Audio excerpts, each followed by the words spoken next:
Olá! Hoje vamos mostrar um pouquinho mais da grandiosidade do que aconteceu no 5º Congresso Nacional dos Terapeutas e 2º Congresso Internacional dos Terapeutas.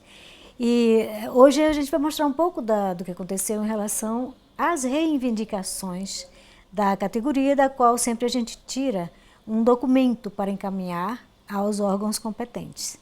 E a grande preocupação destas mesas redondas que aconteceram neste congresso foram principalmente em relação à questão acadêmica, à situação dos cursos, né, que acontecem ainda no nosso Brasil, sem muito parâmetro, sem muita legalização realmente. Né? Muitas buscas, né, já a criação de faculdades, de escolas, de cursos, institutos, mas ainda tudo muito solto. E essa mesa redonda foi de fundamental importância para mostrar como é que está a nossa situação e o que a gente precisa realmente desenvolver a partir de agora. Foi simplesmente maravilhoso. Fiquem agora com as discussões maravilhosas que aconteceram nessa mesa no 5º Congresso Nacional e 2º Congresso Internacional dos Terapeutas aqui em Brasília. Sobre a ABRAT e a FENAD. São os dois órgãos de classe que, digamos, as duas organizações que estão assim muito fortes, né, em relação às terapias. A ABRAT está tendo um papel fundamental, muito bem estruturado, estão de parabéns, realmente, muito bem estruturados, mas é uma associação, né? Porque a federação é o órgão de classe. Ele está dentro do Ministério do Trabalho, a gente está tramitando lá dentro. Em 2008, a gente entrou com 8 sindicatos para regulamentar, só que a gente tinha que esperar a 5ª carta sindical, enfim, é uma história. E a gente tem o papel, sim, de defender o profissional terapeuta, né? E muitos profissionais a gente defendeu. A ABRAT, assim, porque tudo está se arrumando, percebem? Eu estou percebendo assim, está tudo se arrumando, tudo se juntando, né? A ABRAT tem um braço forte também, e pelo que as pesquisas, nós dois estamos uma com essa base bem estruturada de cursos, agora chega o INAP, enfim. E a FENAT dentro desse campo de organização sindical mesmo, né? Enfim, por isso que eu digo, a gente precisa conversar, a gente precisa organizar como faz. Na programação da nossa federação, a federação ela registra, né, sindicatos e associações, está no nosso estatuto. Se houver interesse, a gente pode realmente criar uma força muito grande. Unir forças, é tudo que se fala, né? Nesse momento em que muita gente já está pensando assim. Antes não, era cada um no seu, né? Busca no seu... E todo mundo isolado, como ainda está no mundo. Tem essa federação, mas ela não conhece a nossa, não conhece aquela outra. Eu acho que a gente está, eu acredito que a gente está começando a se conhecer e quando a gente juntar forças mesmo, né? O terapeuta, que é a nossa, porque a terapia está reconhecida, mas o terapeuta vai ter respeito de verdade. Lá fora, como ele diz, eu conheço bem o campo da Alemanha, eu tenho uma sobrinha, eu fiquei um tempo na Alemanha, ela é terapeuta lá, mas passa por escola. Aqui não, aqui, como eu já falei 1000 vezes, qualquer um faz o que quer e o que não quer e acabou. Gostaria de ouvir cada um, né?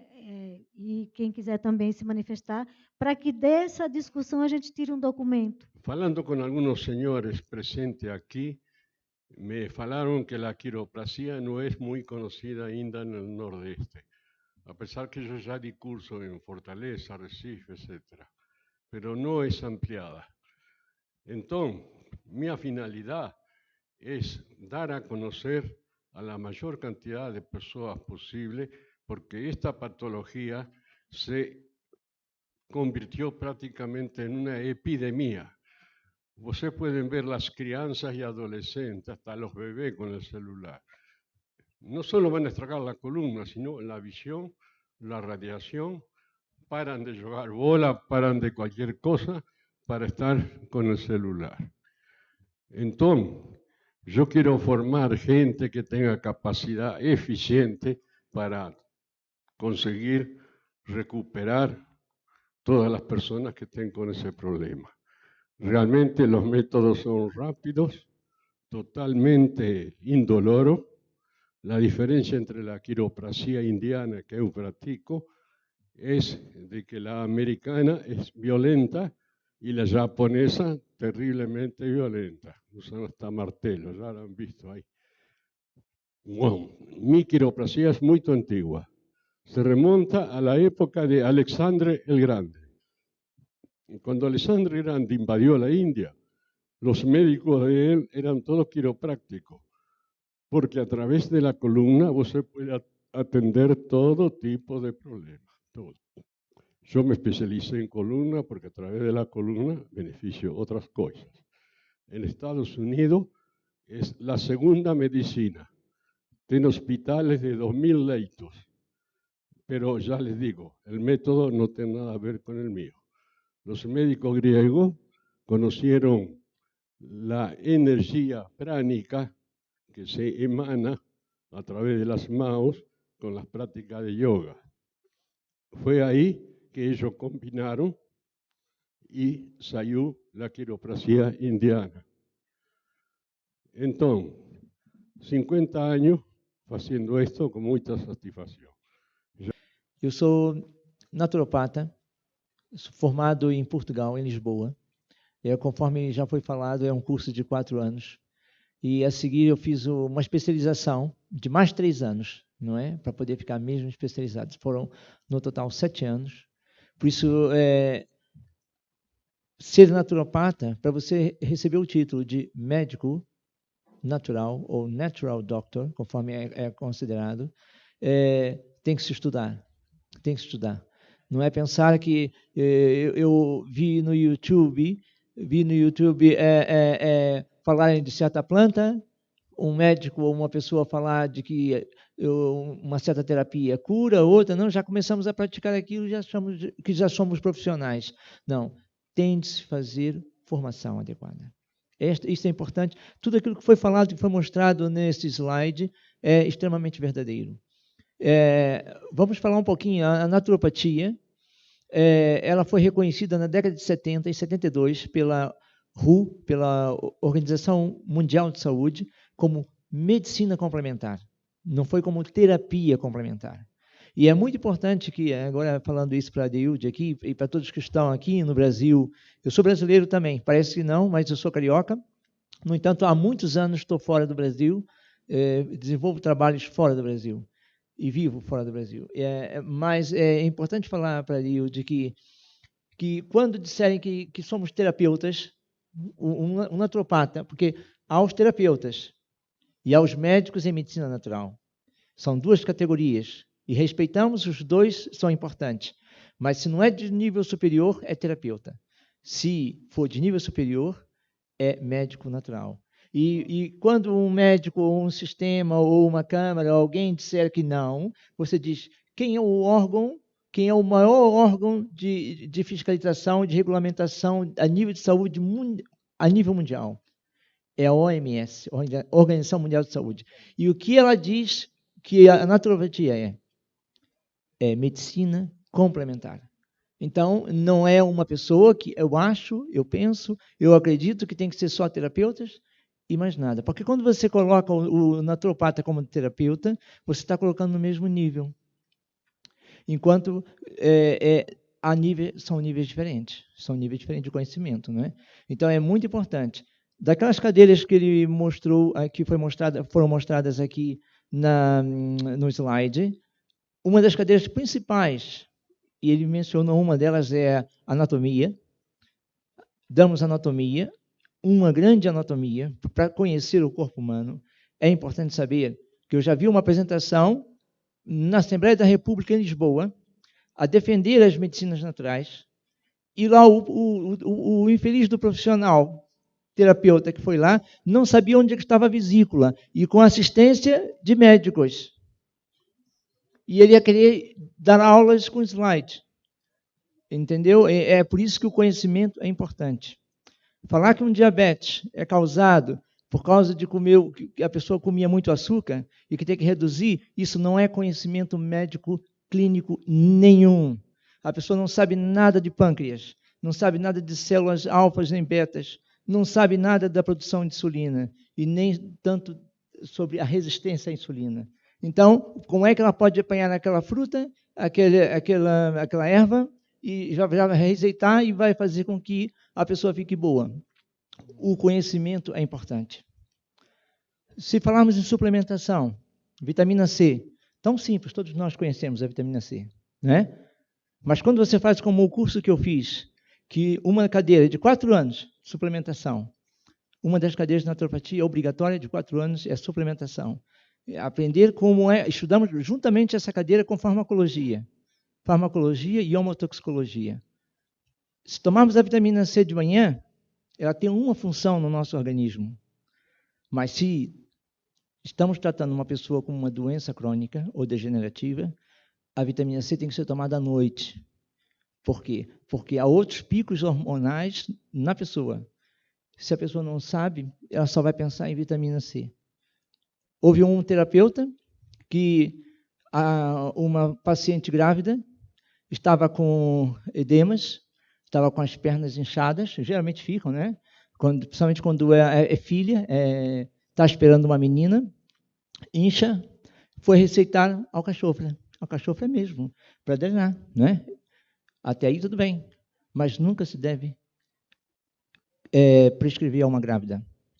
E ela abortou, porque a alcachofra é abortiva.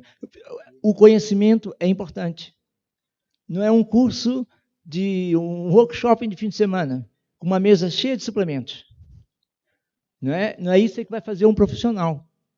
O profissional, primeiro, tem que aprender.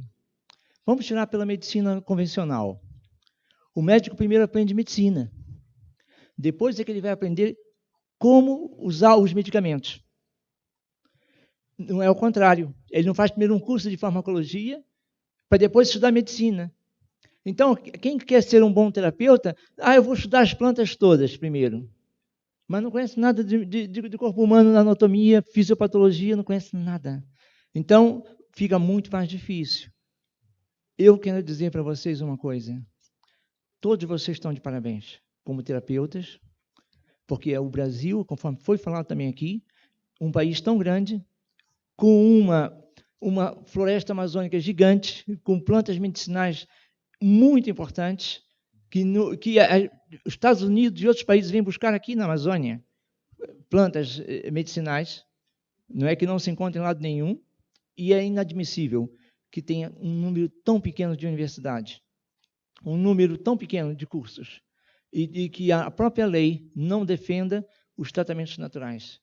E foi por isso uma das razões que eu deixei o meu país, porque lá eu sou reconhecido, e eu não tenho que esperar que as coisas aconteçam, eu tenho que fazer acontecer. O meu caso é um caso isolado, mas eu tenho conseguido, e graças ao meu trabalho que eu venho desenvolvendo, fui também convidado a ir para Londres para trabalhar na investigação científica do câncer. Há 10 anos eu investigo o câncer. Não sou um teórico, não ando a falar que curo câncer em uma semana, como a gente vê no YouTube, o que é muito fácil. Não é fácil, mas é possível. Mas tem que ter conhecimento. Conhecimento. Eu lido com pessoas reais. Tenho fotografias de pacientes com câncer, coisas que vocês inimagináveis. Mas um naturopata é capaz de tratar doenças muito graves. As doenças que a medicina não trata. Não esqueçam uma coisa, quando vocês escolhem, se tivessem que escolher agora ser um médico convencional e ser um naturopata, eu aconselharia ser um naturopata. Porque nós vamos atrás da causa da doença. E os sistemas de saúde estão preparados apenas para tratar sintomas da doença. Você tem uma hipertensão arterial? Ok, vai tomar um hipotensor para o resto da vida. Só para mascarar a doença. Só para ir baixando e levantando, e enquanto isso, teus rins estão indo à falência. Não é verdade? Enquanto isso, outros órgãos teus estão sendo danificados, não é? E você vai morrer hipertenso. Outro caso, a diabetes. O diabético pensa que está no diabetologista e que está sendo tratado... Não, é um especialista, ele é formado, especializou-se. mas ele só vai tratar o sintoma. Vai equilibrar. Mas a doença vai continuar progredindo por trás. E essa pessoa vai morrer amputada e cega. E diabética. Então, por quê? A culpa é do médico? Não vamos culpar o médico. A culpa é da indústria farmacêutica, que controla os sistemas de saúde do mundo inteiro. Eu sou cientista na Inglaterra e eu sei que quem paga as investigações científicas que vocês ouvem falar aí é a indústria farmacêutica. E eles não têm interesse em produzir medicamentos que curem. Só que tratem sintomas. Se vocês acham que eu não estou dizendo a verdade, cite um medicamento que cura. Porque eu posso citar centenas que simplesmente atenuam sintomas. Por isso, quando uma pessoa é naturopata, ela está agora à procura da cura. O doutor Alberto, lá atrás, naturopata, que hoje de manhã recebeu também aqui o diploma de honra. E não estamos, é como agora acabou de dizer, não é mágica, não fazemos mágica. A doença funciona em cima de um padrão. Toda doença funciona em cima de um padrão químico. Nunca esqueçam isso. A única forma que temos de inverter o quadro patológico é inverter ou contrariar o padrão químico da doença. Se fizermos isso, a doença regride. Não é com remédios.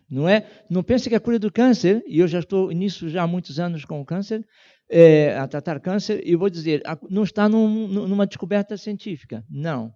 Porque é o próprio corpo da pessoa que tem que curar o câncer. A cura está na própria pessoa, não está numa fórmula medicamentosa. Como eles buscam isso, é porque é uma forma de rentabilizar e ganhar dinheiro. Mas eu não vim aqui para falar disso, eu quero só dizer que o naturopata, o terapeuta, vocês que são terapeutas e que eu também comecei como terapeuta, comecei como massoterapeuta, fui terapeuta durante muitos anos, depois fiz drenagem Voder em Lisboa, 2 anos de curso, trabalhei com pessoas pós-operatório, pessoas também que tinham feito mastectomia, retirada da mama e depois ficava com o braço inchado. Então tem que ser um profissional, só quem faz drenagem Voder é que em hospitais estão autorizados a fazer drenagem a essas pessoas. Ninguém mais está autorizado. Por isso é um curso interessante. Mas acontece o seguinte, vocês se interessam pelo tema das terapias. E é muito importante isso. Então fazem, por exemplo, hoje uma aromaterapia. Fazem amanhã uma reflexologia. Mas vocês têm que parar para pensar que esses são níveis de crescimento horizontais. Ou seja, nunca vão te fazer um upgrade teu. Você pode fazer uma fila de comboio, mas vai estar sempre no mesmo nível. É como um enfermeiro. O enfermeiro faz um curso de especialização em obstetrícia. Ok, já até faz parto e tudo. Depois faz agora em oncologia, e trabalha no campo oncológico, aplicando quimioterapia, radioterapia, ok, fantástico. Mas ele pode fazer quantos cursos ele fizer, ele nunca vai poder dizer, eu agora sou médico. Porque ele fez um crescimento horizontal. Mas um dia ele diz assim, não, agora eu vou estudar medicina. Então agora é um crescimento vertical. E vocês podem, durante um tempo, acumular cursos horizontais. Isso é bom porque vocês vão acrescentar a vocês. Mas vai chegar um momento que vocês têm que parar para pensar, eu tenho que evoluir. Então é para cima. E vocês não fizerem isso, vocês depois não podem chegar ao lado de um outro profissional e dizer, eu sou igual. Pode até dizer, mas num sistema de saúde, ou se vão fazer um curso de especialização na Inglaterra, ou em Portugal, ou na Espanha, vocês não vão ser aceitos dessa maneira. Vocês têm que reconhecer, eles vão dizer, não, ok, você pode fazer um curso com um nível, mas um nível do seu conhecimento. Eu só estou deixando claro isso, só para vocês perceberem. Isso não é o meu discurso, ainda vou fazer a minha palestra amanhã, mas é para vocês verem que é muito importante reconhecerem. Em relação à naturopatia, que falou-se de naturopatia, né? A naturopatia esse termo foi o professor Shell, que desenvolveu esse tema, esse nome, esse título, naturopatia. Foi em 1920, nos Estados Unidos. E, no entanto, um outro especialista em medicina natural, chamado Lust, né, Benedict Lust, percebeu que poderia desenvolver muito mais isso e comprou a patente do nome naturopatia. Benedict Lust. O meu livro está ali fora, meu livro conta a história da medicina e passa por aí também. É conhecido. Então, durante muitos anos, muitas décadas, ninguém podia desenvolver cursos com o nome naturopatia, porque pertencia a uma patente. A uma patente. Nunca esqueça, a naturopatia é uma patente. E é por isso que na Espanha não puderam pôr e foi naturista. É assim que é chamado, naturista. Em outros lugares, naturologista, porque era um nome patenteado. De 1980 para cá, não é? Essa patente deixou de ter influência. A única influência que ficou foi, alguns gostam de usar um termo, outros gostam de usar outro, mas já hoje em dia ninguém pode exigir um pagamento de um valor por utilizar o termo ou abrir um curso de uma escola com o termo naturopatia. Já não podem mais. Mas há anos atrás, até a década de 70, o início da década de 80, ninguém podia ter. Então, por isso que a naturopatia é distinta da naturologia dos outros ramos. Esse é o que eu queria explicar a vocês. Mas sempre, nunca esqueçam que a medicina natural é a medicina mais antiga que existe. A medicina convencional que nós conhecemos ainda não fez 100 anos. Ainda não fez 100 anos. Foi a partir de Rockefeller. E vocês, se não conhecem a história da medicina, tem que ler a história da medicina, porque era um homem, era um banqueiro com uma visão muito grande, que dinamizou a medicina convencional para vender fármacos, porque ele era farmacologia, tinha a indústria farmacêutica. E isso não sou eu que estou falando, é a história. Não é? E criou uma categoria de medicina que tudo agora, que até então era medicina também, agora não, só nós é que temos a patente do termo medicina. Então começou com Rockefeller. É muito interessante isso, é bom nós estudarmos, estudem, leiam, aprofundem, vão fundo, não vão só naquilo que as pessoas digam, e vocês vão começar a crescer. E só para finalizar, não cresçam somente em horizontal, comecem a subir.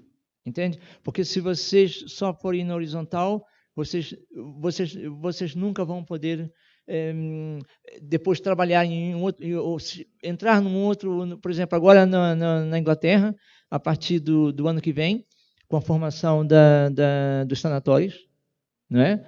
Dos sanatórios, em que profissionais de medicina natural e certas áreas da terapia vão poder trabalhar com pacientes internados, vão poder fazer estágios, quando fizerem cursos aqui, como na universidade, poderão terminar o curso e poderão fazer estágios práticos lá, poderão fazer Erasmus também de 6 meses lá. É uma questão de fazermos acordos. E é muito importante, mas você também tem que desenvolver. Se você não desenvolver, você fica num nível muito básico e com muito pouco raciocínio, como é que se diz? Com muito pouca capacidade de argumentação. E perder a argumentação é difícil. Você tem que saber. Eu, por exemplo, dou palestras, e aqui o Alberto sabe, no SECOM, que é o Hospital Universitário do Câncer em Manaus, não é? Eu dou palestra a médicos e a cientistas, como naturopata. Então, bem, você tem que ter conhecimento para poder falar com um cientista, para você falar de vírus, falar de bactérias, falar de fungos, falar de doenças, falar de o que é o câncer. Eu vejo tantas coisas, as pessoas falam o que é o câncer, dizem tanta coisa e não sabem nada. Mas dizem que curam. Né? É como aquele que conserta o carro sem nunca ser mecânico. Eu desenrasco. Olha, obrigado então por me ouvirem, sim? Quero fazer algumas considerações complementando as palavras aqui do nobre colega. O Edward Griffin, autor do livro World Without Cancer, Mundo Sem Câncer, ele fala dessa, aqui no Brasil nós chamamos de safadeza, de sem-vergonhice, de corrupção. Lá nos Estados Unidos chama-se uma palavra muito elegante, lobby. E esse homem, muito inteligentemente, corrompeu, violentou a medicina e passou a ditar a maneira como eles têm que se comportar. Existem 3 passos. O primeiro é a diagnose. Está correto.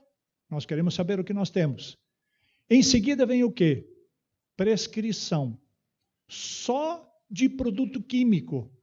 Porque só aquilo que é químico sintético é passivo de patente, onde eles podem ganhar dinheiro. O terceiro passo é, então, internação e ou eventual cirurgia. E fora disso, tudo lá nos Estados Unidos, onde eu moro há 15 anos, é considerado safadeza, sem vergonhice, bruxaria, palhaçada, não serve. Não serve para quem? Não serve para eles. E o coitado do paciente fica desesperançado, onde a medicina trata sintomas. Não vai na origem, não vai na causa da enfermidade. Isso não importa, isso não interessa. E a ferocidade com que os conselhos médicos lá, e isso já aconteceu aqui no Brasil com a fosfetanolamina, com o Dr. Luiz Moura com a autohemoterapia, agora aconteceu com a Anvisa de proibir o CDS, MMS, o Chlorine Dioxide Solution, aconteceu agora com, pasmem, a proibição do consumo da moringa, pasmem. Né? Então, quando nós... Posso me estender mais um pouquinho? Olha, minha gente, eu fico pensando nos horrores da Inquisição, onde a Igreja Católica, em nome de Jesus, decepou tantas cabeças cujo sangue poderia pintar todas as ruas da Península Ibérica, que os cães se enojavam de tanto comer orelha e língua decepada. Da mesma maneira como nós nos escandalizamos hoje por esses fatos recentes da história, as gerações futuras vão lembrar que em 2019 morriam pessoas esquartejadas aos pedaços por causa do diabetes, que pode ser tratado de maneira muito mais simples, sem recorrer a amputações, a cegueira, a mutilações. Com o câncer, por exemplo, que é decorrente de um estilo de vida. Mas não é passível de dar dinheiro para alguém. Por isso, infelizmente, existem alguns aspectos, algumas áreas de medicina que estão completamente subvertidas, corrompidas, violentadas. Lá nos Estados Unidos, uma aplicação interessante, a quimioterapia, ela tem uma dualidade. Ela é boa, por um lado, porque ela para a apoptose, a multiplicação da célula cancerosa.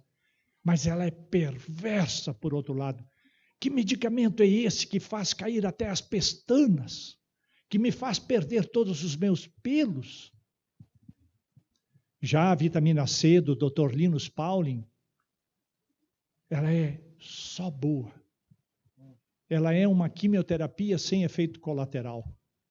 E eu levo daqui do Brasil para os Estados Unidos um vidrinho de vitamina C para uso veterinário, que a Anvisa não manipula, não controla o lado veterinário. Pago R$12. $3. Uma aplicação de vitamina C em clínicas de saúde nos Estados Unidos, mas tu não podes dizer que tem câncer, porque senão eles vão dizer, pode sair daqui, esse não é o teu lugar. Se tu disser, quero robustecer o meu sistema imunológico e, cala a boca, esta aplicação vai lhe custar de $150 a $200. Quase R$1.000. E aqui no Brasil, e eu aplico uma vez por semana, para manter o meu sistema imunológico forte, porque quem teve câncer uma vez sempre cuida para que ele não se desperte, não acorde, não retorne, e eu quero deixar ele dormindo lá. Ok, o que eu disse não, eu só estava mencionando que ele falou corretamente, vitamina C, para uma pessoa que já teve o câncer, a vitamina C é super importante, mas é à noite, nunca esqueça à noite, porque na produção máxima de melatonina, é que ela tem uma ação fantástica e ela vai abrir receptores que vão liberar a enzima P53. Por isso é muito importante. Por isso que não é aquilo que eu estava falando sobre suplementos, né? Os horários também são importantes ao longo do dia. Eu não vou interromper, que a palestra é aqui do nosso amigo, mas é importante. E não é só quando a pessoa está com câncer mesmo, é mais do que 1 grama, né? É pelo menos entre 3 a 4 gramas diárias, né? Mas é uma pessoa que está mesmo com câncer, né? Por gentileza, quem de vocês ouviu falar já do Dr. Wilhelm Reich? Levanta o braço, por favor. Wilhelm Reich, autor do livro Biopatia do Câncer. Certo? Biopatia do Câncer.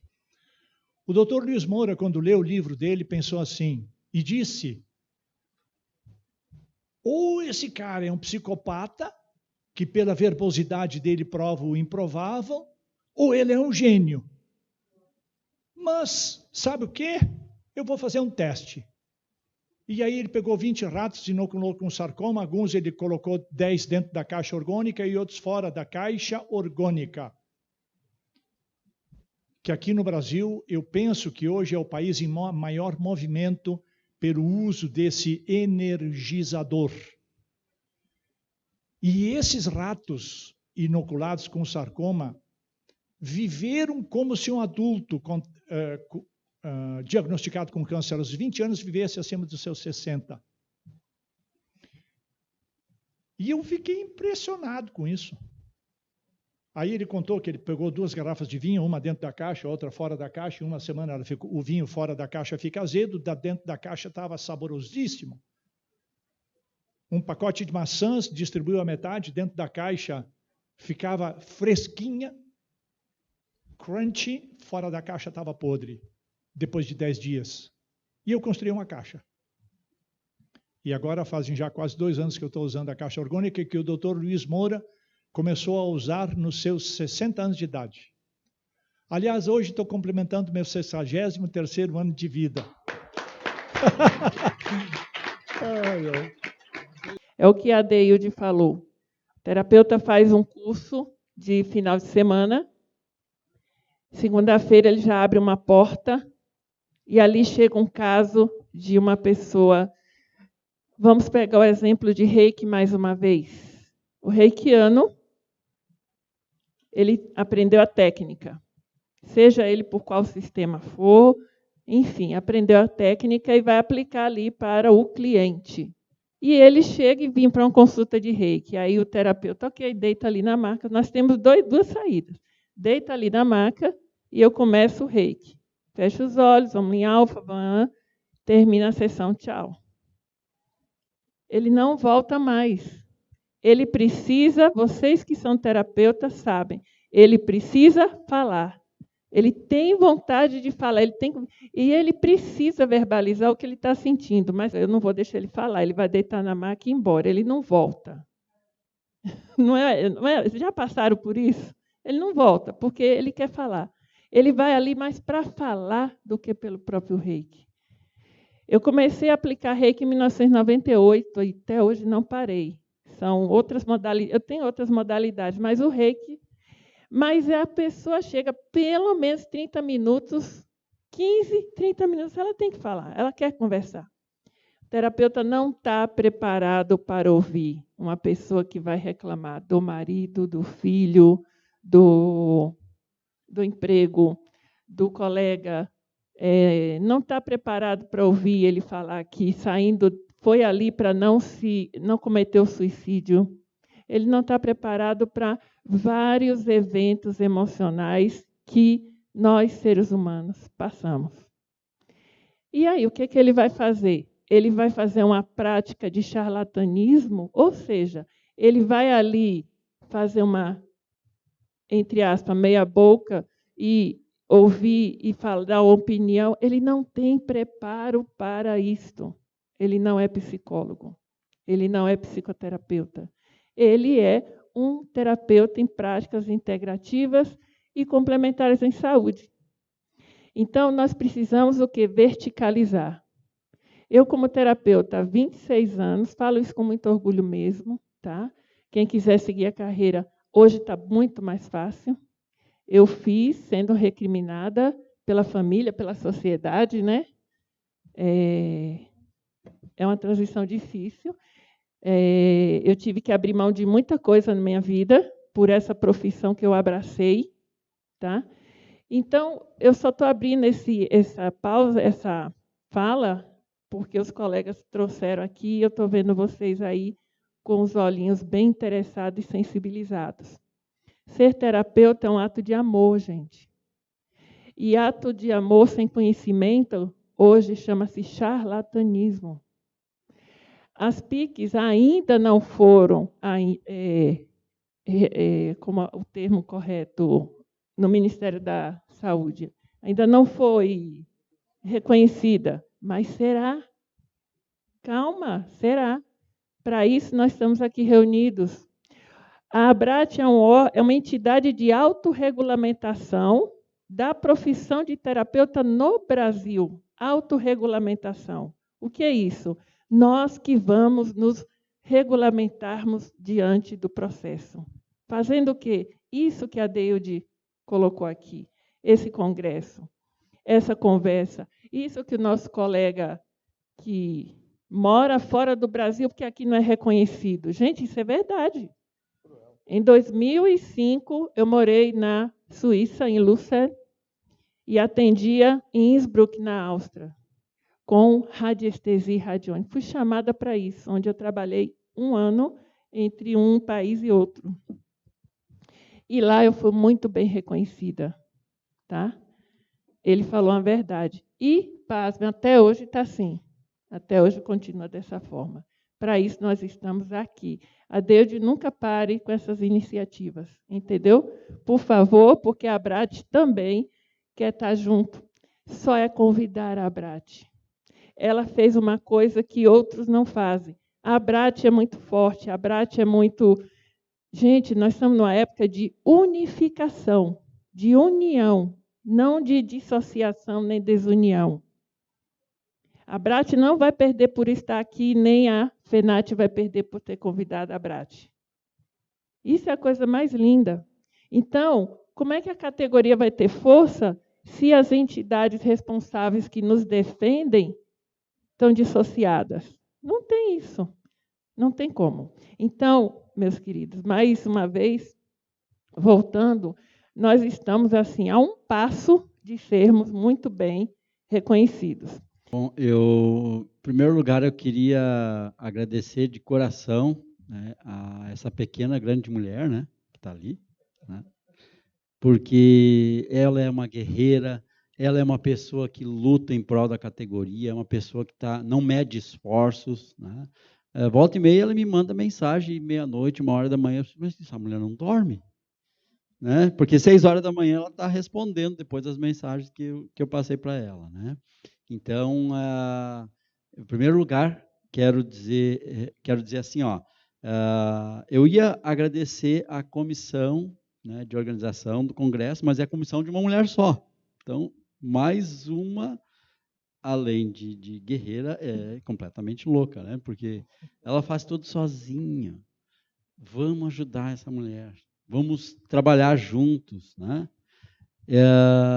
Eu queria dizer assim que na minha vida eu descobri que tem 2 tipos de pessoa. Tá? Existe a pessoa tesoura e existe a pessoa agulha. Vocês sabem qual é a diferença?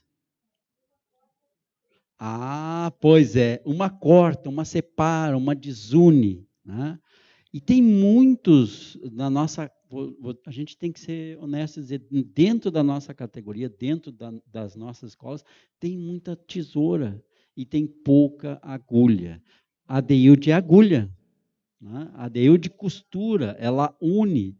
Ela está fazendo isso agora, neste momento. Né? Quem ia fazer o que ela fez? Né? Botar na mesma mesa todo esse pessoal aqui. Ei? A linha somos nós. Ó. Gostei da analogia aí. Ó. Nós precisamos de mais agulhas e mais linhas, né? E o INAP está aí para isso, para ajudar, para fortalecer, né? Escutando aqui a conversa dos colegas, eu cheguei a uma conclusão. Nós precisamos, Adeilde, trabalhar em 3 frentes, né? Na frente profissional, que daí a Abrat está aí para isso, já tem uma longa caminhada, né? Para certificar, para dar o registro, a carteira, né? Uma frente política que nos represente, que daí é essa pequena grande mulher, né? E a gente está aqui com o INAP para, vamos dizer, uma terceira linha, que é o campo acadêmico. Porque não adianta, nós é que vamos ter que fazer o nosso reconhecimento. Ninguém vai fazer isso. Ninguém vai vir aqui e oferecer, vocês querem reconhecimento acadêmico? Não, é nós quem vamos ter que fazer isso. Mas nós temos gente bárbara para isso, nós temos gente fantástica. Eu não conhecia o meu amigo César ali até hoje, mas parece que eu conhecia ele a vida toda, né? Já me apaixonei, viu? A minha esposa não é ciumenta, viu? Então, já me apaixonei. Vou dormir com o teu livro debaixo do meu travesseiro hoje, tá? Porque achei fantástico. Então, gente, nós é que temos que levar ao nível acadêmico. Como é que nós vamos fazer isso? Trazendo a academia para dentro das terapias naturais, né? O INAP tem um programa para escrever, né, lá no nosso blog da faculdade. Então, vocês podem publicar artigos científicos, né? Nós temos a revista do Fabiano também, né, que é uma revista que nós vamos elevar ao nível... sim, cada um de vocês vai receber os últimos 2 números, né, Fabiano? Por tua conta. Estou fazendo cortesia com o teu chapéu aí, tá? Podem depois ir pegar ali com o Fabiano, né, da revista Saúde e Companhia, né? Onde tem ali publicações, artigos científicos, teses, onde nós vamos elevar ao nível acadêmico, tá? Então, nós estamos aqui para isso, para ajudar vocês a levar, né, as terapias naturais a nível acadêmico. O nome ainda está meio indefinido, né, Adeilde? Mas assim, nós, né, Cláudio, por força do Ministério da Educação, nós temos que nos adequar às leis de diretrizes básicas. E elas determinam que seja ou naturologia ou naturopatia, tá? Isso é uma exigência do Ministério da Educação, né? Então, não é uma exigência nossa. Mas nós podemos estudar, né, um termo comum, um nome comum, que possa englobar todas essas áreas. Fala, César. É César? Por exemplo, na Inglaterra e em Portugal, por exemplo, em Espanha, a gente é formado como naturopata, mas no diploma está lá, naturopata, naturologista. Tá, interessante. Naturopata, tá lá, eu depois posso mostrar o meu diploma, depois eu posso naturopata, naturologista. E assim está resolvido o assunto. E ninguém questiona, você é naturologista? Sou. É naturopata? Também sou. Né, nesses mais de 20 anos, assim, eu tenho visto uma coisa fantástica, que é o empirismo, que é o conhecimento empírico. Cada vez que eu começo a conversar com uma pessoa, eu chego à conclusão, meu Deus, eu estou diante de uma sumidade, né? Quando a gente começa a enxergar a Deus no nosso semelhante, né, é porque a gente está vendo Deus que está dentro de nós. Então, cada um de vocês é um especialista na sua área. Cada um de vocês tem com o que contribuir, né? Então, nós vamos entrar com a nossa contraparte, né? O INAP, né, já tem protocolado junto ao MEC o primeiro curso de graduação online, ou seja, é 100% EAD, né, em naturologia. A gente tentou naturopatia, mas a gente sabe que não, aqui no Brasil não rola, né, infelizmente. Mas a gente conseguiu, né, já está protocolado o curso de graduação em naturologia. Tá? E a gente também está entrando junto à Secretaria de Educação com um curso técnico em práticas integrativas, né? É um curso reconhecido pelo Ministério da Educação, né? E aí aí nós vamos sentar junto, né, Adeilde? De repente junto com a Abrat, né? Para nós vermos então a grade programática para a gente preconizar as práticas integrativas, né? Então, você já tem o know-how para isso, né? A DEUD também já tem boas sugestões. Então, a gente vai conseguir fazer também um curso técnico para se adequar como é no mundo, né? O técnico, né? A graduação, né? E os cursos livres, né? Bom, meu nome é Gilmar Rodrigues, eu faço parte do Instituto Gotas de Vida. Gotas de Vida é um projeto maravilhoso que nós começamos a concebê-lo em 2012. E dentro do Gotas de Vida nós temos até um sítio, uma chácara muito bacana aqui no Lago Norte, né? E onde a gente já começou a estruturar uma base. Na base universal já está pronta, só falta nós. E aí o deputado Charim, né? Cherini, ele tem a maior vontade de montar o hospital holístico, né? Nosso projeto é este também aqui em Brasília. O meu de 2004 eu já tinha entregue a um senador também. Você vê, né? Está tudo sincronizando, né? E eu fiquei muito feliz que quando eu fiz a minha inscrição, a DEUD me fez esse convite para estar com vocês aqui hoje, né? Eu não vou falar muito sobre o meu currículo, porque ele tem bastante coisas nessa área holística nossa, né? Eu me considero um terapeuta holístico completo, terapia a serviço de holístico Deus. Então, eu me considero... eu tenho dois caminhos. Eu tenho o Gilmar antes da luz e o Gilmar do sistema, né? E o Gilmar do sistema acabou quando eu completei 40 anos de idade. E aí eu fiz o desafio que ela fez, e a gente sabe que é muito, muito difícil. Com isso, foi uma família, né? Quando falta o dinheiro em casa, o amor sai pela janela. Mas fui agraciado com um presente maravilhoso que é a minha atual esposa, e que nós estamos com esse projeto do Gotas de Vida. O que é o Gotas de Vida? O Gotas de Vida a gente tenta unificar corpo, mente e espírito, né? Fazendo com que as pessoas elevem seu grau energético, deixando mais próximo, né, ou tentando chegar mais próximo da luz. Tanto que eu tenho uma palestra que foi canalizada pelo querido irmão Miguel, né, o arcanjo Miguel, que diz que o caminho da ascensão é o caminho para a quinta dimensão. Ou seja, você tornar mestre de si mesmo é que vai te possibilitar a chance de adentrar a quinta dimensão. Mas aí, no meio desse processo todo, virei mestre reikiano, acupunturista, terapeuta floral, terapeuta fitoterápico, radiestesista, cromoterapeuta, e por aí foi. Aí, lá no Gotas de Vida, em 2013, eu tive uma necessidade muito grande, e eu escutei isso no meu ouvido, falou assim, filho, você tem que conversar, você tem que mostrar um pouco do teu conhecimento para as pessoas, e as pessoas têm que trocar essa informação com você. Foi daí que surgiu a rádio gotasdevida.com.br.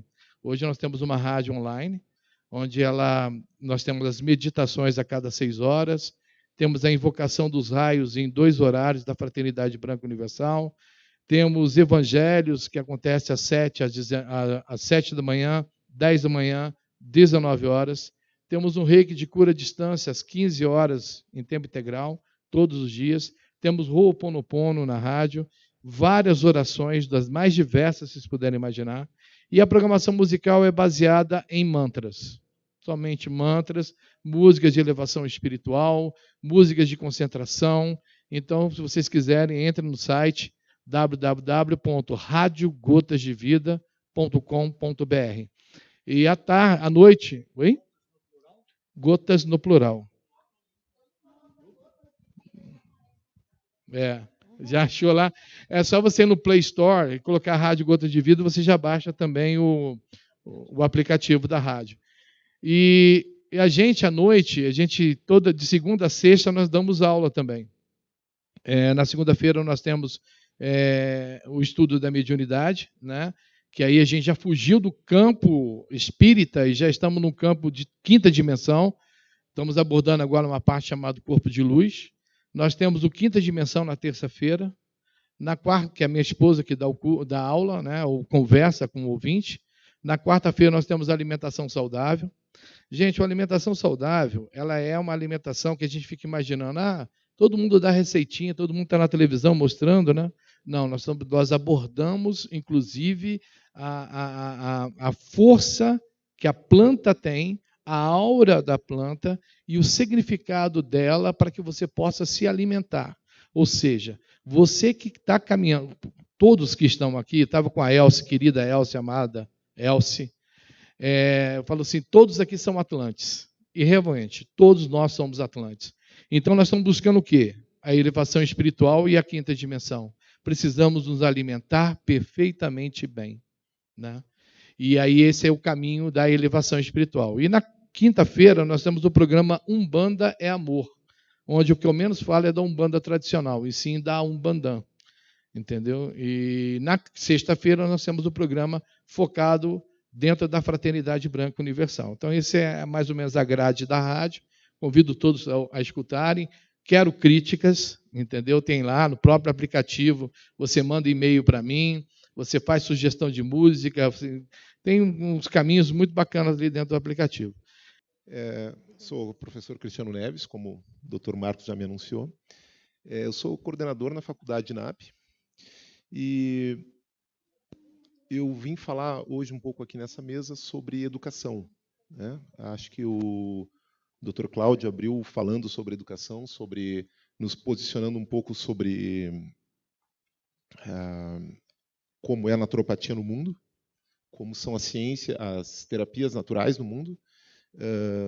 Há essa discussão sobre qual a terminologia, qual é o nome, né? Até eu estou acompanhando, vocês estão vendo eu mexer bastante no celular aqui, porque como eu trato de educação EAD, nós estamos transmitindo, como vocês estão vendo, e eu estou acompanhando, nós temos um grupo aqui, o pessoal está conversando bastante. Então, tudo que vocês estão discutindo aqui, o pessoal aqui também no grupo também está discutindo um pouco, né? Então, inclusive, há uma discussão aqui no grupo também sobre qual o nome, né? Por que isso, por que esse nome, por que naturopatia restringe, por que não sei o que não restringe, e assim vai indo. A minha opinião, eu concordo com Shakespeare, né? Que se nós chamarmos a rosa por outro nome, ela vai ter o mesmo perfume, né? Então, eu também vim aqui falar sobre ciência e profissão, né? Porque quando a gente fala de educação, nós estamos falando sobre o que existe no meio entre a ciência e a profissão. Vocês aqui são, acredito que a maior parte são profissionais, estão mais vinculados à ciência do que à profissão. Não é mesmo? Também temos que discernir, eu ouvi aqui na fala do Gilmar, na fala dos colegas, todos eles falaram um pouco sobre cada um no seu quadrado, né, sobre discernir, né, sobre nós não somos psicólogos, nós não somos médicos. Então, esse discernimento também é importante. Não só o discernimento do limite profissional, né, mas ter o discernimento, que isso também é educação, né, o discernimento sobre qual é a função de cada profissional, qual é a função de cada instituição, né? E ainda qual é a função de cada órgão público, né? Eu vejo que no Brasil o povo, de forma geral, não sabe a diferença do legislativo para o judiciário. Fica atribuindo tarefas do legislativo, cobrando do executivo tarefas que são do legislativo, né? Então, acho que a DEIUD, criando esse congresso, foi muito feliz de, inclusive, tentar fortalecer isso, né? Porque nos mostrar aonde que nós temos que ganhar força, né? Entre nós e aonde que nós temos que buscar o que nós queremos, né? É no executivo, é no legislativo, né? É numa associação, é numa federação, é num sindicato, é numa instituição de ensino. Cada uma dessas instituições tem uma função. Não adianta a gente cobrar de uma dessas instituições o que é a função da outra, né? A instituição de ensino, ela tem a sua função no ensino. Não adianta eu querer que a instituição de ensino lute da mesma forma que a federação pela regulamentação da profissão. Não significa que nós não lutemos por isso, certo? Mas o papel de cada uma dessas instituições é se apoiar mutuamente, mas que tenha muito engajamento naquela área para a qual ela se destina, né? E o nosso é a educação. Em lugar, eu quero agradecer o honroso convite que me foi feito. Na verdade, eu já estava inscrito como participante do congresso, mas, a posteriori, num contato do Dr. Marcos com a Adeilde, me foi feito convite para vir também para fazer o lançamento de um livro e, ao mesmo tempo, quem sabe, como estou fazendo agora, parte de uma mesa como essa. Também elogiar muito o trabalho da Adeilde, que tem sido uma guerreira à frente dessa causa que pertence a todos nós. Infelizmente, nós nem sempre conseguimos nos unir tanto quanto deveríamos em prol de projetos que são para o coletivo, não apenas individuais. Na hora do almoço, eu conversava com o Dr. Marcos a respeito, justamente do que ele disse. Há muitas pessoas tesouras por esse Brasil que, ao invés de somarem para um projeto que beneficie a todos, estão preocupados apenas, e aí, desculpe a franqueza, com seu próprio umbigo. E, portanto, elas acham que são únicas nesse universo todo, que há espaço para todos nós, né? Isso é ruim. E eu, sem tantos anos assim, talvez como a maioria de vocês aqui, nas técnicas dentro da medicina natural, mas já percebo um certo bairrismo por parte de alguns profissionais que deveriam, ao invés de se preocuparem apenas consigo, mas se preocupassem também com os demais colegas. E eu, então, louvo nesse início de noite, né, a atitude da nossa presidente da FENAT por tamanha galhardia de continuar lutando a despeito de tantas dificuldades. E nesses dias aqui que estamos nesse final de semana, tentando unir a nossa categoria e também trazer informações que sejam de fato não apenas práticas, mas que possam mudar, talvez, quem sabe, até alguns dos nossos conceitos, para que nós possamos, então, juntos dar as mãos e caminhar em direção a essa regulamentação tão sonhada por todos nós. Parabéns, Adeilde, e a todas as pessoas que, evidentemente, de uma ou de outra maneira estão ao seu lado, no mínimo te apoiando, no mínimo te elogiando, no mínimo te dando força, né? Que você continue nessa força, e acredito que a partir deste congresso, nós outros também vamos somar um pouco mais com você, tá bom? Deus te abençoe muito mesmo. E aí eu vou usar os meus jargões, o Dr. Marcos já disse, além de profissional na área de medicina natural, eu também sou pastor, e então eu vou usar o meu jargão, que é comum à minha profissão religiosa. Deus te abençoe muito nessa caminhada, para que nós possamos chegar lá. E vamos chegar, né? Se Deus quiser, vamos chegar.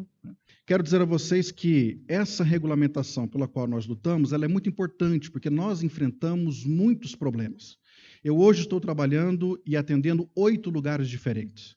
A maior parte deles são cidades do interior. Eu tenho um consultório montado em Goiânia, atendo Caldas Novas, mas os outros lugares todos são em Minas Gerais, em cidades aproximadas com 100 mil habitantes. Eu já passei por situações muito corriqueiras no dia a dia. Por exemplo, como iridologista ou iridólogo, né? Cada um prefere chamar de uma maneira. Como iridólogo, eu já fui, de algumas maneiras, muito mal abordado pelas pessoas e criticado, inclusive. Hostilizado, sem dúvida, porque as pessoas vêm ao nosso local de atendimento e, quando a gente faz análise da pessoa e a gente, em conversa com essas pessoas, descobrimos o que elas têm, e nós aprendemos lá no curso de formação em iridologia que nós não damos nomes à doença de ninguém, e eu não faço isso, de fato, mas a gente descobre os órgãos em choque e tratamos a pessoa como um todo, não é? É o tratamento holístico que chamamos. As pessoas saem encantadas com aquela ideia e chegam lá na casa delas, ou na casa de amigos, ou de parentes, e dizem: eu fui num doutor, ele olhou nos meus olhos e descobriu tudo que eu tinha. Esses dias até disseram para mim: eu estou achando que o senhor é o substituto do João de Deus. Eu falei, não tem nada a ver comigo, nada a ver. Eu não adivinho nada, apesar de que eu não tenho nada contra o João de Deus, é cada um na sua e cada um com a sua história. Mas não tem nada a ver. Mas aí é a simplicidade da pessoa, não é, de conversar com outros, que não explicam que a gente tira uma fotografia de cada íris, às vezes tiramos também da esclera, espelhamos essas fotos numa tela, vamos estudar íris, vamos conversar com a pessoa, em cima do que conversamos, vamos anotando aquilo que a pessoa está sentindo, depois fazemos os nossos protocolos e daí por diante. De qualquer forma, essa hostilização, vez ou outra, acontece por falta de conhecimento. Mas o problema maior não é esse. O problema maior, por exemplo, e eu já enfrentei isso, é, por exemplo, a questão da perseguição com a classe médica e a perseguição com os farmacêuticos. Primeiro, porque a classe médica, em grande parte, não gostam de nós naturopatas, porque eles, infelizmente, estudaram ao longo de 6 anos, depois fizeram residência, fizeram especializações, e eles aprenderam lá na faculdade o binômio doença-remédio, doença-remédio, doença-remédio. Nós não aprendemos assim. Nós estudamos aí anatomia, fisiologia, as patologias, etc. e tal, mas não temos esse binômio doença-remédio. Tanto é que dos meus consultórios, ninguém sai com uma indicação terapêutica sem pelo menos um suco natural. Então, a gente trabalha também com a parte da trofo, que é para quê? Para que a pessoa também aprenda a usar um pouco mais os alimentos, não apenas para encher a barriga, mas eu faço as pessoas entenderem que o alimento é para a cura do seu corpo. Então, nós já tivemos ocasiões de, em cidades pequenas, haver abaixo-assinados de médicos e farmacêuticos para nos tirar da cidade. Porque nós não estávamos dando lucro, primeiro, para a farmácia, porque eu não passo nada de farmácia, nem posso, né? Mas eu não dou lucro para a farmácia. E segundo, porque aquilo que os médicos, às vezes, não resolvem em consultório, nós resolvemos. Exemplo, nosso amigo disse, o amigo César, quando eu trabalhava com a doutora Lídia, lá em Minasul, lá no norte de Goiás, nós recebemos uma denúncia por um médico pediatra da cidade que tratou uma criança há 4 meses e não conseguiu resolver o problema dela. A mãe, desesperada, como última instância, segundo o que ela nos disse, levou essa criança no nosso consultório. Chegou ali, fizemos análise da íris da criança, muito pequenininha, mas ela deixou tirar foto, descobrimos qual era o problema e passamos um tratamento fitoterápico simples para aquela criança. Com 30 dias, a mãe volta para o retorno, a criança estava sã e curada, literalmente, daquele mal. A mãe ficou revoltada com o médico pediatra, não deveria, mas ela fez, direito dela, problema dela. Voltou no consultório do pediatra e escurraçou o pediatra. E disse, aquilo que o senhor não conseguiu resolver com toda a medicina que o senhor estudou, a turma da naturopatia resolveu.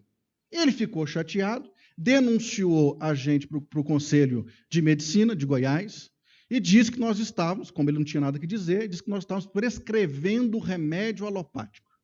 Quando o camarada do Conselho Regional de Medicina chegou na cidade, a primeira coisa que nós fizemos foi recebê-lo muito bem, e, ao recebê-lo muito bem, a primeira coisa que também falamos a ele foi, vamos com calma. Primeiro que o senhor não legisla sobre a nossa profissão, porque nós não somos ligados ao Conselho de Medicina de vocês. Nós somos ligados aos conselhos de terapia, nós falamos inclusive da FENAT, nós somos ligados à FENAT. Em segundo lugar, qual é o problema? E aí ele disse, muito constrangido, não, é porque recebemos uma denúncia de que vocês estavam prescrevendo remédio alopático, etc. E aí a doutora Lídia Braga, também muito 880, disse, então cadê a prova de que estávamos receitando esse remedinho? Cadê uma receita com o nosso nome, nosso carimbo, nossa assinatura? E aí ela disse, eu já sei quem foi que nos denunciou. Não foi um pediatra tal? Foi. E ela disse, eu vou te falar por que ele nos denunciou. É porque ele tratou uma criança há 4 meses, não resolveu o problema, com 1 mês resolvemos, ele ficou chateado. Porque ele foi desmoralizado, de certa maneira, pela mãe da criança. E esse problema vem se agravando ao longo do tempo, porque na medida em que nós chegamos em alguns lugares, e eu testemunho isso, eu atendo em lugares em que, às vezes, mesmo atendendo com horário marcado, e graças a Deus, eu atendo, dependendo do lugar, entre 20 e 30 pessoas por dia, porque eu trabalho mais com a iridologia na parte orgânica, eu não estou trabalhando muito com a parte comportamental por enquanto, por falta de tempo, é um foco que eu estou dando. E isso, de alguma maneira, espalha na cidade. Mesmo sendo o horário marcado, faz fila de gente na porta de consultório, o povo começa a espalhar na cidade, e daqui um pouquinho, como eu não sou de lá, dizem, veio um camarada de fora aí, um maluco, e aí ele diz que olha na íris da pessoa e vê o problema que a pessoa tem, está curando a turma, e os médicos estão ficando sem os pacientes, os farmacêuticos também ficando sem o dinheiro deles. Então, eu acredito, e estou contando isso apenas para dizer a vocês, que nós temos que, de fato, lutar pela regulamentação da nossa profissão, ou das terapias pelas quais nós resolvemos trabalhar, da nossa categoria, temos que lutar mesmo, para que nós possamos ter mais força de trabalho. Ora, eu tenho casos diários, eu estava dizendo tantos hoje na hora do almoço também, eu posso citar, a exemplo, um caso que eu tive agora que foi extraordinário. Todo mundo que trabalha com a saúde sabe que cirrose não tem cura. De 3, uma, ou é milagre de Deus para a pessoa ficar viva, ou então é caixão, ou então é transplante de fígado. Mas eu tenho pelo menos 2 pacientes. O Fabiano Filho. Eu tenho pelo menos 2 pacientes e um deles estava fazendo tratamento em Brasília com cirrose nível último de degradação do fígado. Nós começamos tratamento simples com ele, com fitoterápicos e com sucos naturais. Mudança de hábitos alimentares, rotina de vida. O certo é que com 4 meses, quando ele veio a Brasília, o médico tirou o homem da fila de transplante. E o médico perguntou a ele, o que você fez porque o seu fígado, de algo, não sei o que está acontecendo, ele está regenerando e já estava com todos os exames e laudos de vários médicos constatando a cirrose hepática. Meu sogro, que também é pastor, meu sogro nunca colocou uma gota de álcool na boca, fez os exames, esteatose nível 3, chegando já à cirrose. O dia que eu fiz a primeira análise dele, há muitos anos atrás, há pelo menos 3 ou 4 anos atrás, ele... e eu repito, não dou nome à doença de ninguém, como é meu sogro, eu dei nome às doenças dele. Eu falei, o senhor está com esteatose nível 3, o senhor está com problema no seu baço, o senhor está com problema nos seus rins, o senhor está com problema no seu pâncreas, e fui citando assim, assim, assim, assim, assim, assim, assim, e o seu problema maior é emocional. Se o senhor não se cuidar, o senhor não chega aos 70, ele tinha 66, hoje ele já está com quase 70. O certo é que quando eu terminei de dar o diagnóstico dele, diagnóstico não, quando eu terminei de fazer a íris diagnose dele, ele disse para mim, Fabiano, eu acabei de chegar de Goiânia, os resultados dos exames estão todos no carro, tudo que você me disse, minha médica falou agora com os exames em mãos. Fizemos um tratamento, detalhe, já estava na fila para cirurgia de próstata. A próstata dele tinha aumentado para 70 gramas. Para quem conhece, sabe que para nós adultos, 25 gramas está excelente, não precisa passar disso. A dele estava em 70. Com tratamentos fitoterápicos e mais nutracêuticos, mudança de rotina de vida, saiu da fila de cirurgia, voltou a 25 a próstata, o fígado está limpinho, o sangue está limpo, o baço está bacana, tá tudo, virou menino de novo. Justamente, é aquilo que já foi dito e a nossa colega repete. Nós não estamos preocupados com sintomas, mas estamos preocupados com causas. Minha palavra, já encerrando aqui, é apenas dizer a vocês. Primeiro, vamos lutar pela nossa categoria. Segundo, dentro das especialidades de cada um de vocês, nunca parem de estudar. Eu fiz um propósito de vida de nunca parar de estudar. Repito, tenho 43 anos. Desde a minha primeira formatura de nível superior, eu me propus a nunca parar de estudar e nunca parar de adquirir conhecimento. Quanto mais conhecimento tem, mais eu posso ajudar o meu semelhante. É para isso que eu estudo. Tive a honrosa satisfação de ser convidado também pelo Dr. Marcos para fazer parte integrante aí do corpo docente do INAP, e isso para mim foi maravilhoso. Porque um dia eu estudei na faculdade, hoje faço parte do corpo docente, e acredito que em grande parte, porque o Dr. Marcos, junto com a sua equipe, reconhecem o esforço que eu tenho feito, porque desde que eu me formei lá, eu nunca parei de estudar. Eu nunca deixei de fazer cursos, nunca deixei de estar comprando livros, tudo que eu posso ter para somar na minha profissão, eu estou somando. Venho aqui também com a ideia de motivar vocês a estarem o quanto vocês puderem envolvidos nessa profissão tão maravilhosa, tão extraordinária que Deus nos deu, cada um dentro da sua especialidade, de maneira a olhar sempre para o próximo, nunca apenas para si mesmo. Trago aí para vocês um livro que depois será, quem sabe aqui, mostrado, mas de qualquer maneira já está exposto aí no estande do INAP, né, na mesa do INAP. Você determina a sua velhice. É o primeiro livro de uma sequência que eu estou lançando.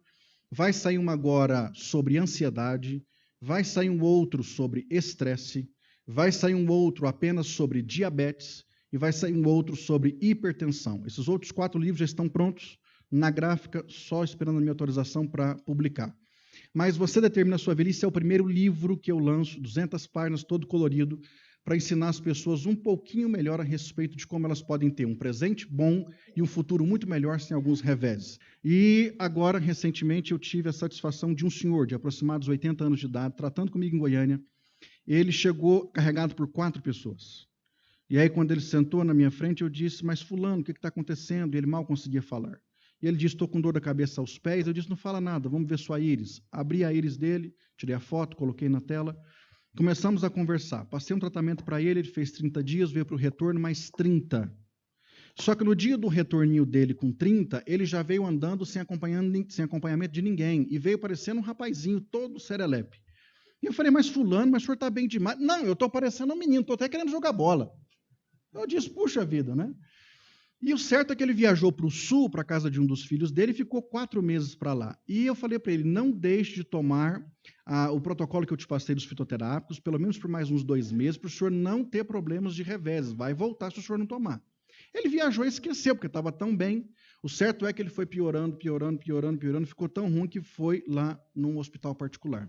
Chegou lá, ele foi acompanhado por uma filha, e quando a filha foi conversar com o médico perguntou o que estava acontecendo, a filha disse, e ele perguntou, o que ele está tomando? E ela pegou e tirou a minha indicação terapêutica. E disse, ele tomou esses produtos aqui, todos naturais. E aí o médico olhou e disse, ele tomou isso aonde? Em Goiânia. Pois então eu te recomendo que você bote ele no avião amanhã, mande ele para Goiânia para ele continuar o tratamento. Ele não precisa de remédio de farmácia, ele precisa continuar o tratamento natural que ele estava fazendo. Então, aquilo que foi dito aqui nessa tarde, início de noite, testemunhado por vocês, é fato. Aquilo que muitas vezes a medicina comum não consegue resolver com essa alopatia que escraviza as pessoas, nós, com todo o profissionalismo que temos, com o esforço que fazemos, estamos fazendo a diferença sim na vida das pessoas e não podemos abrir mão disso. Ok? Deus abençoe a todos. Muito obrigado. Obrigado, David. Quando eu digo que a gente é que tem que construir, chegar lá e dizer, nós queremos assim, é exatamente isso. Eu fiz isso nos 2 últimos congressos, o Marcos participou de 2012, trouxemos para os ministérios, em 2017 construímos outra moção, eu vou lá, e agora eu acredito que essa vai ter um efeito diferente. Primeiro porque, pela primeira vez, 3 parlamentares aqui, a primeira vez, gente, realmente nós estamos sendo agraciados e olhados. Acabamos de receber mais uma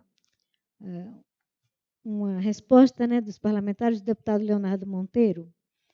Ele estaria sendo homenageado hoje pela manhã, mas teve que voltar para o estado dele, né? Mas ele mandou uma mensagenzinha para ler aqui para vocês. Vossa Senhoria Adeilde Marques, presidente, Federação Nacional dos Terapeutas, FENAT. Prezada presidente e demais congressistas.